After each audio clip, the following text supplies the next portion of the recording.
Welcome to సినీ రంగం. Tamil star hero సూర్యాని Telugu ప్రేక్షకులకు కొత్తగా పరిచయం చేయాల్సిన పని లేదు. కానీ తాను చాలా కాలంగా తెలుగులో స్ట్రైట్ సినిమా చేయాలని చూస్తున్నా సరైన కథ డైరెక్టర్ కోసం ఎదురు చూస్తున్నారు.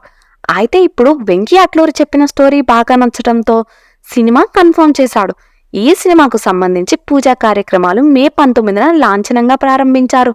ఇక ఈ సినిమాలో సూర్య సరసన మలయాళీ బ్యూటీ మమతా బైజు హీరోయిన్ గా నటిస్తుండగా బాలీవుడ్ హీరోయిన్ రవీనా టాండన్ తెలుగు పరిశ్రమకి రీ ఎంట్రీ ఇస్తుంది.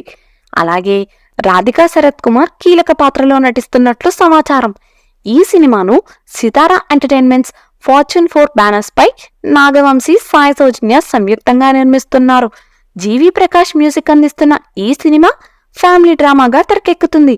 ఇక ఈ సినిమాను వచ్చే ఏడాది సమ్మర్లో రిలీజ్ చేయాలని ప్లాన్ చేస్తున్నట్లు తెలుస్తుంది. ఇప్పటికే వెంకీ అట్లూరి తమిళ్ హీరో ధనుష్ తో సార్, మలయాళం హీరో దుల్కర్ సల్మాన్ తో లక్కీ భాస్కర్ సినిమాలతో సత్తా చాటాడు. ఇప్పుడు సూర్యాని ఎలా చూపిస్తారో అని ఫ్యాన్స్ ఆసక్తిగా ఎదురుచూస్తున్నారు. ఇక ఈ సినిమా పూజా కార్యక్రమం విషయానికి వస్తే స్టార్ డైరెక్టర్ త్రివిక్రమ్ శ్రీనివాస్ ముఖ్య అతిథిగా హాజరై క్లాప్ కొట్టారు. అయితే గతంలో ఈ సినిమాలో హీరోయిన్ గా భాగ్యశ్రీ బోర్సేను ఎంపిక చేసినట్లు వార్తలు రాగా ఇప్పుడు మమతా బైజును ఫైనల్ చేశారు. ఇది తెలుగు, తమిళ్ భాషల్లో ఏకకాలంలో తెరకెక్కిస్తున్నట్లు వార్తలు వస్తున్నాయి.